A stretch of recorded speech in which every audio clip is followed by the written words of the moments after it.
Incarnation is our very being. It's hard to imagine a scenario where humans could survive long hibernation periods in a deep slumber lasting hundreds or even thousands of years.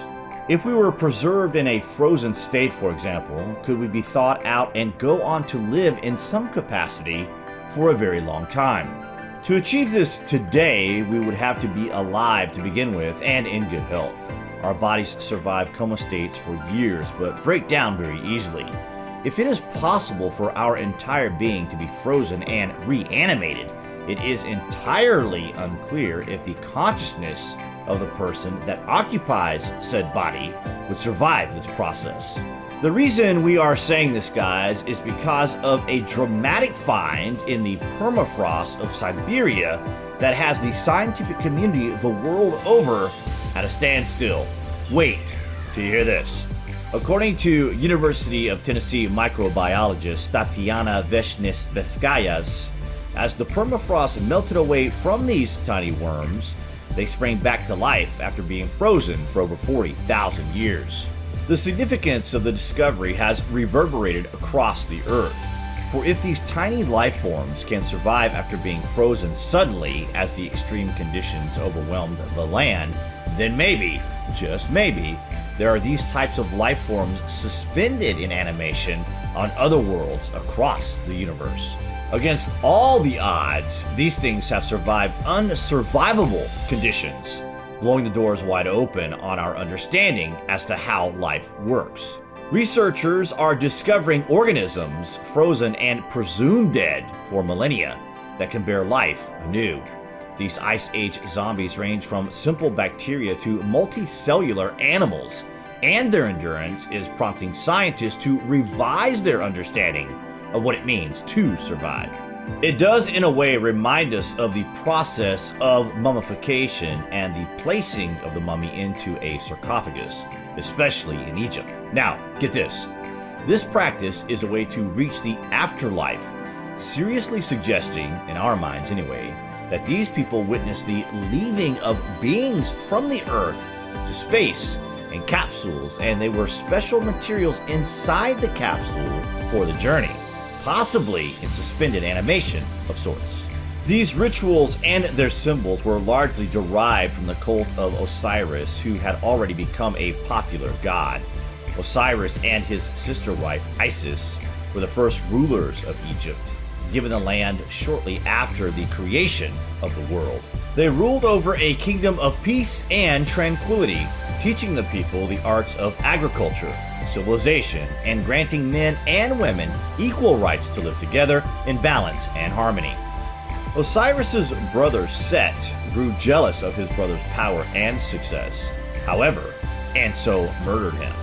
First by sealing him in a coffin and sending him down the Nile River, and then by hacking his body into pieces and scattering them across Egypt. Isis retrieved Osiris's parts, reassembled him, and then with the help of her sister Nephthys, brought him back to life. Osiris was incomplete. He was missing his manhood, which had been eaten by a fish, and so could no longer rule on Earth. He descended to the underworld, where he became Lord of the Dead. Prior to his departure, Isis had mated with him and bore him a son, Horus, who would grow up to avenge his father, reclaim the kingdom, and again establish order and balance in the land. This recorded piece of history became so incredibly popular that it infused the culture and assimilated earlier gods and myths to create a central belief in a life after death and the possibility of resurrection in the future. Something that may be a real possibility and something the ancients seemingly knew about. Also, guys, a major discovery emerging from the time of the ancient Greeks is being reported in the Independence as a pyramid-shaped island complex rising from the sea. Atlantis springs to mind when considering this place, and it is dating back over 5,000 years. The site may also have been a part of the inspiration for a key aspect of Greek religion, and that being the idea that mountaintops were the dwelling places of the gods. What artifacts and treasures are just waiting to be found in and around this place may rewrite history as we know it. and the complex, which is on a mountain peak-shaped islet off the coast of the Aegean island of Keros, is totally changing archaeologists' understanding of the history of ancient Greece and indeed the world.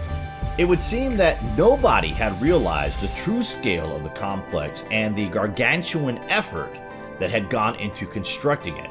Archaeologists at the site now believe that in order to construct the complex, early Bronze Age Greeks embarked on at least 3,500 voyages to transport over an astonishing 10,000 tons of shiny white marble from one Aegean island to another. Each return voyage would have required up to 24 crew members to paddle for around 5 hours. It is by far the largest prehistoric marine transport operation that has ever come to light anywhere in the world. Dr. Julian Whitewright, a leading maritime archaeologist at the University of Southampton, states, "It demonstrates quite clearly how important and integral to their culture seafaring was to these early Bronze Age Aegean people. The voyages, which are totaling around 45,000 miles, allow the architects to construct what is thought to have been a huge religious sanctuary consisting of up to 60 marble buildings, which were constructed specifically to glisten in the sun. What's more, the architects terraformed the pyramid-shaped island, a sort of mini-mountain, to create around 1,000 meters of artificial terracing arranged in 6 steps on its steep slopes. A true engineering marvel and would be assumed as an architectural masterpiece. The roughly 6-meter wide terraces appear to have been built specifically to accommodate all the buildings. The summit itself was not initially built on, but instead had a small, probably sacred open area where votive offerings may have been deposited. The project's co-director, Michael Boyd of Cambridge University's MacDonald Institute for Archaeological Research, states, "Our investigation has been transforming our understanding of early Bronze Age Cycladic culture and suggests that these very early Greeks were organizationally, technically, and politically much more advanced than previously thought. Nothing like this monumental complex has ever been found from this period in or around Greece before. Intriguingly, it was built within 100 years or so of the creation of Stonehenge, the emergence of the dynastic Egyptians, and the first known Mesopotamian kingdoms. This broader context shows quite clearly this was part of a much wider cultural and political phenomenon involving huge, ultra-ambitious construction and political projects. These Egyptian, Mesopotamian, Indus Valley, and Central and South American traditions were almost certainly directly related to each other and were probably the result of a common stimulus, namely the spread of intensification of either early discoveries of the ancient things, including metal and material usage, as well as cultural and political changes this process triggered. From the south, the island would have been visible from many miles away as a gleaming white pyramid-shaped mini-mountain rising out of the sea. It is not known for sure whether the pyramid shape was in any way significant to the Greeks, as it was to the dynastic and indeed the ancient Egyptians. In the ancient Egyptian context, pyramid shapes were associated with a god of creation, Atum. He was believed to inhabit a pyramid-shaped rock, a pyramidion or benben stone, that was seen as symbolizing the mythical primordial mound, representing the first dry land, which, much as in the book of Genesis, rose out of a chaotic sea at the time of creation. What's more, the pyramidic stone symbolized the sacred place where the first rays of the sun illuminated the primordial mound at the time of creation, and the pyramidic shape of the pyramidion was seen as symbolizing the slanting rays of the sun as they descended from the sky to earth. Indeed, the ancient Egyptians used to cover the symbolic pyramidions in gold leaf so they would shine and glisten in the sun.